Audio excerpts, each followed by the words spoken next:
scenes that I can see. The gleaming candlelight still burning bright through the sycamores for me. The new moon haze sends out its fragrance through the fields I used to roam. When I dream about the moonlight on the Wabash, how I long for my Indiana home. Jim Neighbors. We'll break in just a minute here, Tom. Drivers to your cars, please. All drivers to their cars. As the Purdue University All-American Band departs the pit area, we turn our attention to the 11 rows of 3. And the next commands will be coming from the pole position area. So stand by.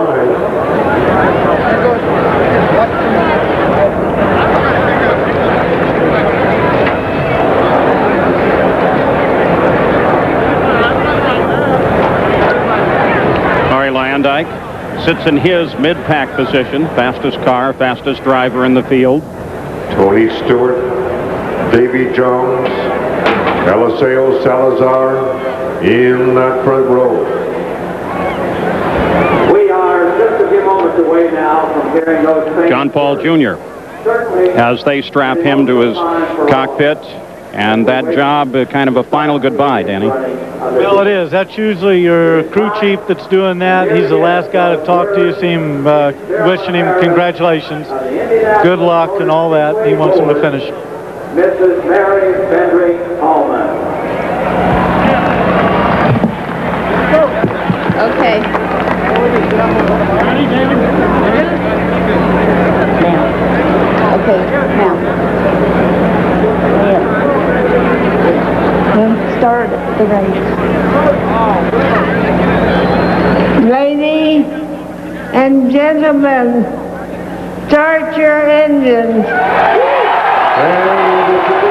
Eric Pendry Holman, the chairman of the board of the Indianapolis Motor Speedway, as she calls the engines to life, and drivers now begin to respond along with the help of their crew. Up and down the main straightaway, the roar begins to build as we're ready for the 80th running of the Indy 500. Let's go to Jerry Punch. For the past 20 years, Chuck Buckman and Paul Diatlovich have come here as mechanics, but this year they pulled their pennies to buy a car, the number 18 starting in the middle of row 6 by John Paul. You got to wonder, Chuck, how different does it feel this year knowing the car you own is about to pull away? Most awesome experience of my life to be able to do this. And I want to thank Tony George and Jack Long and Earl's Performance and all the other people involved. It's just great. It's awesome. Paul, what is the emotion for you knowing you got so much at stake? Well, it's a great day. I mean, it's what the IRL's all about. I mean, it's put people like us with a talented driver like John Paul, put some good sponsors like Earl's Performance Products, Andy Clements with V-Line, the Crown Plaza Hotel, and just one other person I want to say thanks. Thanks, Ralph. Well, their team is called PDM Motorsports. PDM stands for Poor Dumb Mechanics. Hey, let's go to Gary. I don't believe that for a moment. Here's Andy Evans. He set a record this year. He's got 7 cars in this race, and the amazing thing is this is your first time to experience all this at Indianapolis. What are you feeling right now? Gary, I'm living my dream. When I was a boy in Fresno, California, I grew up with the Vukovich family. Rick Mears was in Bakersfield. This is the Indy 500. It's the sacrifice. It's the commitment. It's the ultimate sacrifice that Scotty Brayton paid this month, but that's what Indy 500 is all about. All right. Have a great day, Andy. Thank you. Thank you very much. Jack? Gary, this man has been here before, having cars on the front row. John Menard, does it ever change the feeling? Not a bit. I got butterflies in my stomach, my heart's pounding, and it's just as exciting as ever. Now we may have had a first, ladies and gentlemen. I understand that maybe all of the motors have been shut off. Might have been a little bit premature because it was my understanding that USAC hadn't completed their inspection and the Speedway gave a cue at the wrong time. So many firsts this year. Now for the first time in 80 years, it's gentlemen, start your engines. Let's turn them off for a couple of minutes. We're rewriting the book all the time. I've never heard gentlemen stop your engines, so this is a new one. We have to see what's going on. I hope it's not a long delay because we're all ready to race. You had an opportunity under closed-door session to talk to your crew, your drivers. Can you let us in on some of what you said?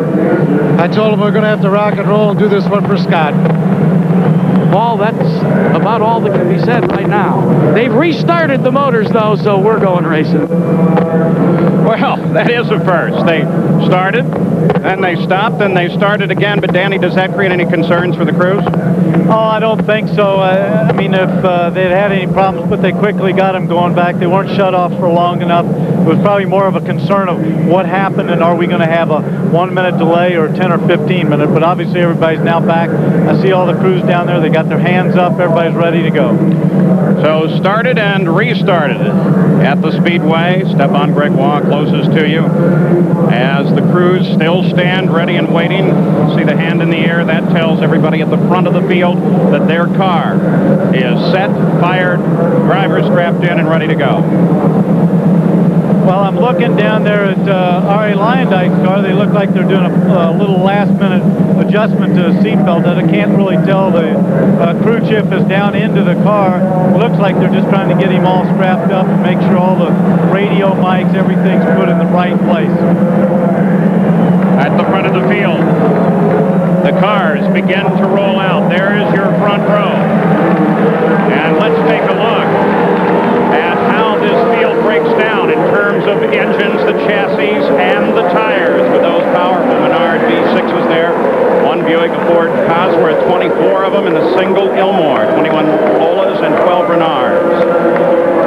And the stories in this race today, well, there are so very many of them.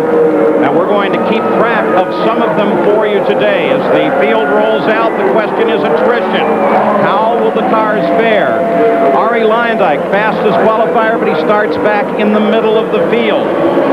And Danny Angayas replaced Brayton. He is going to start in 33rd position. And Team Menard with their cars, how will they fare before this day is over? The rookies in the field, there are 17 of them, and how will they perform? And there is Danny Angayas. And the weather today will be cloudy, windy, we hope no rain. And now there is Danny Angayas as he pulls away a little bit late, perhaps a tribute to Scott Brayton. And Hidesi Matsuda, he had a problem.